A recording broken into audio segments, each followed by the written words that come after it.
studies all had a common theme. And the common theme was the buyer had a proximity to the business, meaning it was a field that they were already in. They already knew the seller, perhaps. They already knew the industry really well because they were already in it. And so a lot of times it was a continuation of a life path they were already on. And what made the difference for them was Bizar Financing. It made the difference for them because they were able to see a business opportunity in how to buy a business that they weren't able to see, and all the people around them weren't able to see before they had this Bizar Financing exposure. So the beauty of this program is it opens your eyes up to the plethora of opportunity that there is out there, that if you don't have this training, if you don't have this background, you just simply don't see it. And that's where most people live their lives, and you've all made a choice to open your eyes and start to see the opportunities that are out there. And our job here is to make sure that you have the tools and the resources with which to take advantage of those opportunities and make them happen for you. So the idea of the tools, they're here, and I'm going to give you some more today that are going to help you with some insight into some things that maybe you just haven't seen up until now, and we're going to help open your eyes some more. So here we go. Here is the biggest comment that I had to the last month's webinar, and people were literally saying to me, the comments that were coming back is, "Hey, Gordon, you don't understand. I'm not in proximity to any business I could buy." And when I cover this today, I think you're going to see where it's not true. In reality, everyone is in a proximity to a business that would be right for them. You just don't see it yet. So here we go. One of the comments that came back was, "I work in the mortgage department of a huge bank. I can't buy a bank." So that was one. Another one was, "The only thing I love is going fishing." And you buy business out of that, right? "And the only thing I do well is party." So what would normally seem to the average human being, these are hopeless cases, right? This is like, where do you go with this? Well, I'm going to show you where you go with this through actual case studies that lend themselves or evolve just from these types of situations. Let's take this first one. The case study is the purchase of a mortgage brokerage business. Okay, the individual, our Bizar grad, worked in the mortgage department at B of A. Okay, big bank, you can't buy a bank. All right, he was in a dead-end job. He knew it as a dead-end job. He worked for an unappreciative boss, and he, from time to time, got these meager raises that virtually didn't even keep pace with inflation. That's what happens when you work for a big bank. And that's the frustration of the role he was in. Certainly hadn't accumulated any cash to buy anything meaningful. And in his mind, hey, Bizar, I can't go out and buy a bank. All right, so you see the situation, right? Well, here is the magic, okay? In business, sometimes it's not about what you know. It's not about even where you work. It's not even about the industry that you're in so much as it is about who you know, okay? It's about who you know. Let that sink in for just a moment, because now I'm going to go someplace with that information. All right, so again, we followed through all of the first bullet points, and then adding, he leveraged his contacts at B of A to gain junior partner rank in a mortgage brokerage firm. Okay, now you should probably say, well, what is that? What do you mean? Well, remember, he worked in the mortgage department at the bank. He knew a lot of the executives there, or at least some of them, and those executives, they worked with mortgage brokers, and they were responsible for identifying certain mortgage brokers and then allocating substantial amounts of credit capacity to those mortgage brokers. So they were in a powerful position at Bank of America, and he knew a couple of these guys. So what he did is he had that contact. He can get their attention. So when he went out on his own to look for a mortgage brokerage business, he was able to identify one where they put value on who he knew at Bank of America, and that who he knew was enough for them to grant him a junior partner rank in that mortgage brokerage firm. Then he used part of commissions on several large transactions that he was now working on as a junior to buy senior partner status. And so now he became one of the important owners of the business. Well, over time, he's able to do a variation number 3, which you may not know what that is yet because you haven't gone it through pro yet, but it's a way of using the assets of a business you're a part owner in to use those assets and cash flow to buy out and retire the shares of the other owners of the business. And when you retire the shares of the other owners, you become the only owner, right? The company's buying back its stock. That stock's no longer outstanding. The stock you own is the stock that remains outstanding, and it's the only stock now of the company, and you own it all. So you've used the assets of the business and the cash flow of the business to buy out the other folks. So that is an example of somebody who really worked for a big bank. No way he's going to buy a bank, but he ended up owning a substantial mortgage brokerage business that made him a ton of money and gave him the prestige in the industry and everything else that he was looking for. All right, what about our love to fish guy? Okay, and we're going to talk about a charter fishing fleet, how this individual did that. This individual moved to the Florida Keys, and in the process of doing that, he took a job because he liked to fish, right?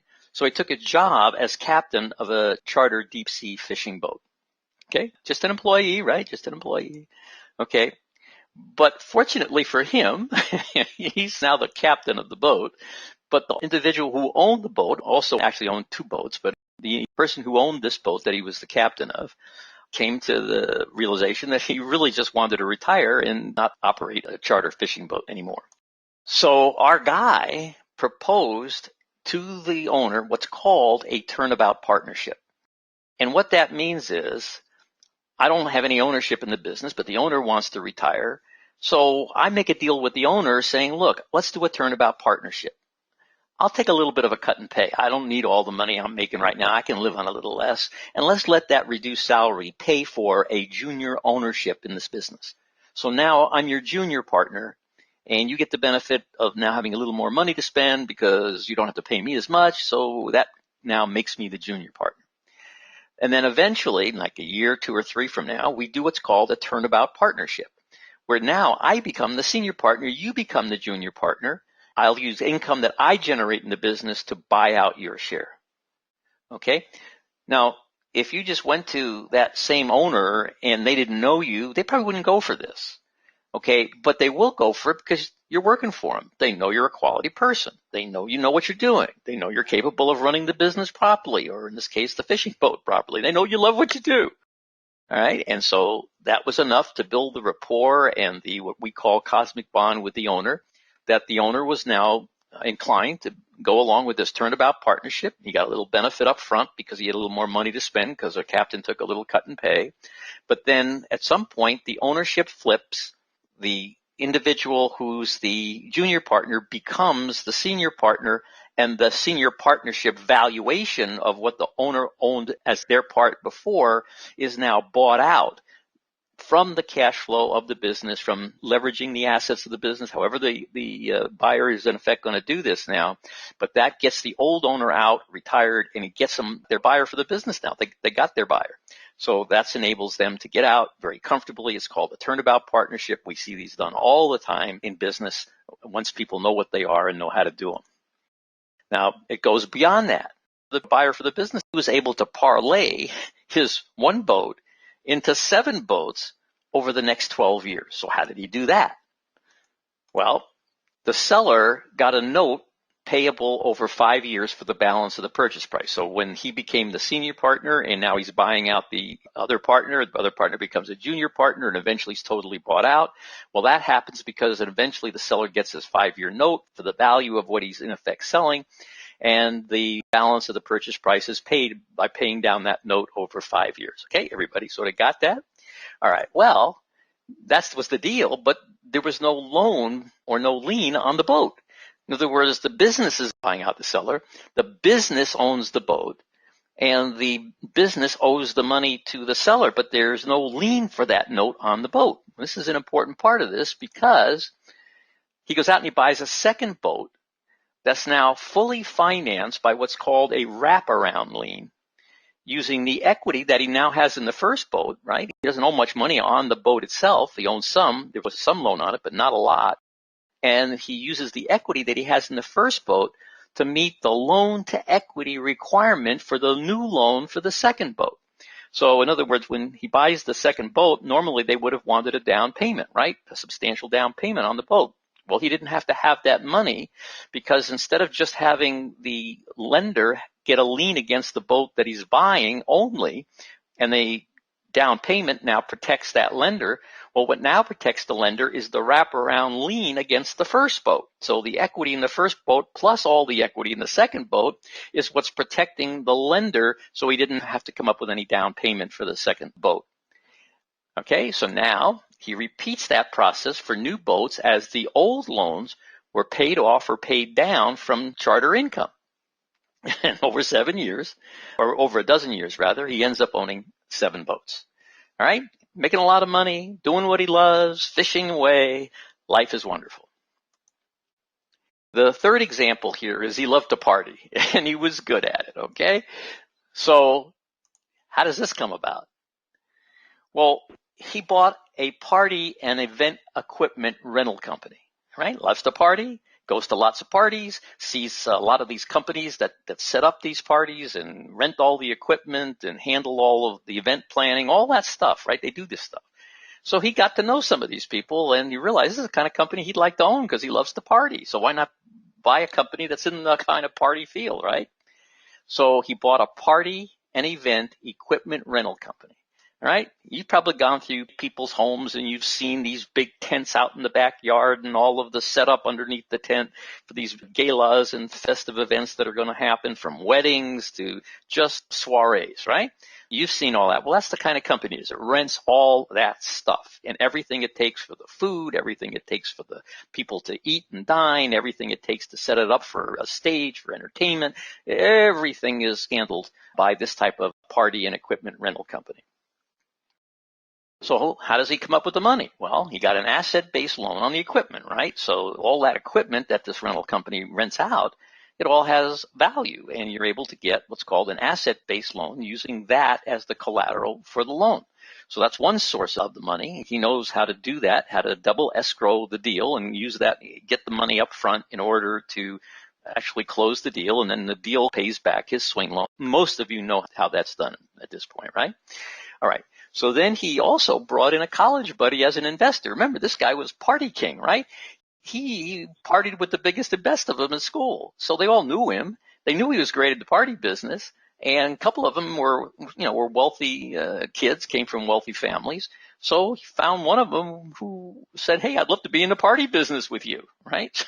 So he came in as an investor for part of the money that was used for the purchase price. And then the seller took back a note for the balance of the purchase price. Okay, so that's how the purchase price got covered. Well, this guy's no sooner operating that business, throwing the best parties in town. Everybody wants him because this guy knows how to throw great parties. He has everybody who's anybody wanting to have him handle the party arrangements for the company.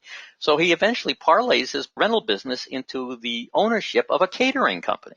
So now he not only provides all of the rental stuff, but the people want him to do the deal here, so they're happy to have him as the caterer too, because they want him setting this whole thing up, right? All right.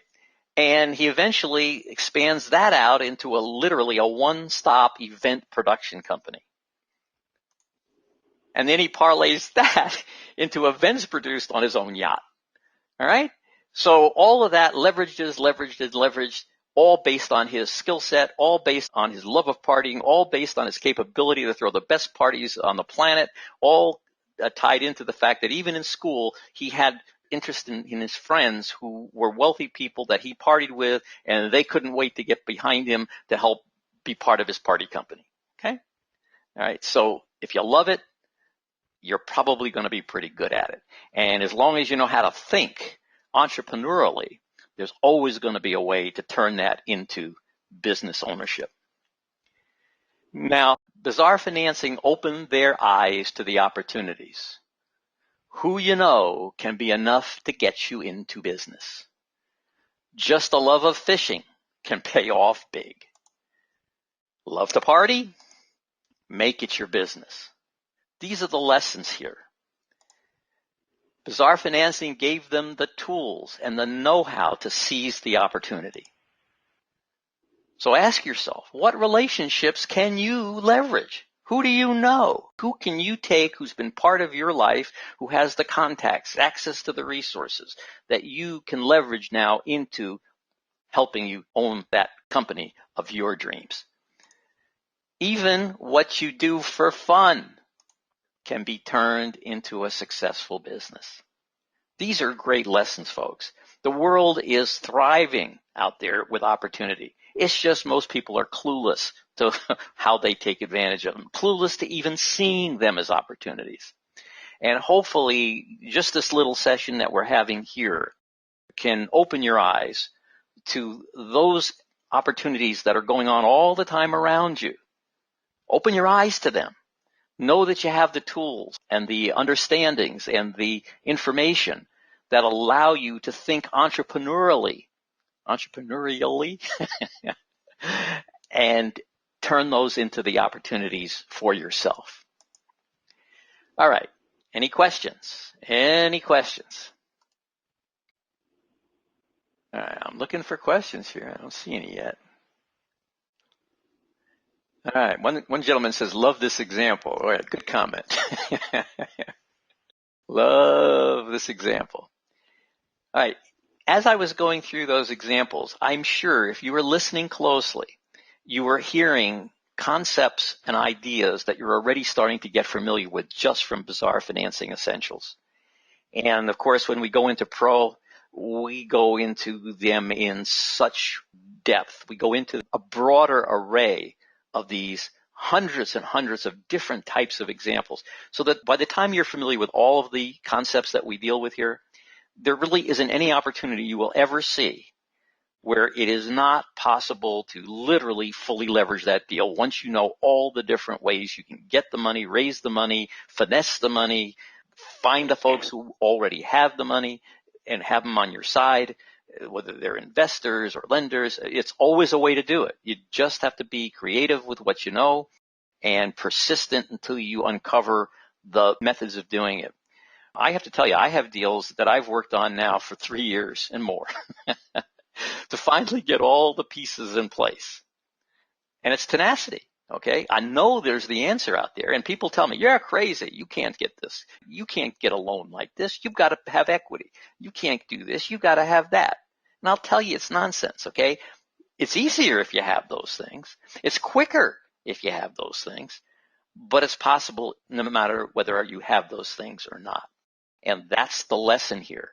However deprived you think you are in resources, the only resource you need in full capacity is the resource between your ears. And if that's operating at full capacity with Bizar Financing know-how and knowledge, there isn't anything that will keep you from owning your own successful business. All right, I'm not seeing any other questions here today, and I really do have to get back to my brain damage of drafting agreements for this the CPA firm acquisition. So if you'll forgive me, I will draw an end then to this. I've answered all the questions, at least the ones that I see. Hopefully this was helpful to some of you in stimulating your thinking. I'd like to thank you for your participation here today and for being part of this with me. And I want to wish you every success. And I look forward to seeing you again next month, the fourth Wednesday of the month of October. And at that time, we'll have another session and introduce you to some more case studies and some more great ways to do these types of things. So until then, I wish you the best of success.